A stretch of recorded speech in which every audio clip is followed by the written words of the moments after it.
গতকাল শনিবার সকালে দীপঙ্কর গোপ নামে এক ভারতীয় ব্যক্তি পঞ্চগড় জেলার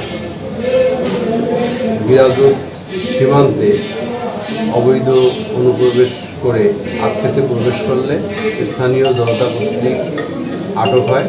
পরবর্তীতে স্থানীয় জনতা বিজিবির হাতে হস্তান্তর করেন। আজ দুপুরে বিজিবি পঞ্চগড় সদর থানায় উক্ত ভারতীয় নাগরিককে হস্তান্তর করেন। তার বিরুদ্ধে আইনগত ব্যবস্থা প্রক্রিয়াধীন।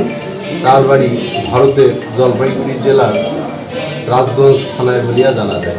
আপনি প্রেস রিলিজ দিবে না, ওই পঞ্চগড় সদর থানা ওখানেই নেই, এর আগে আমরা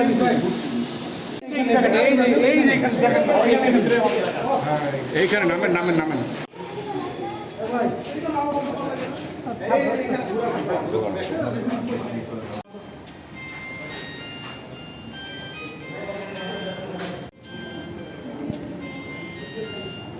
এটা আপনারা ছবি তুললেন কারণ সিও স্যার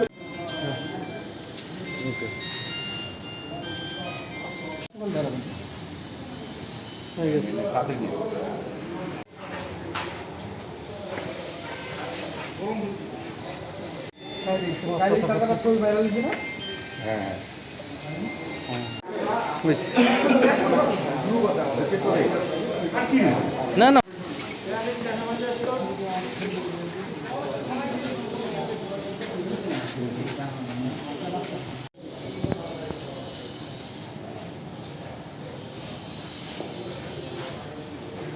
ছাড় দেন না না কি ছাড়ে দেবে ওই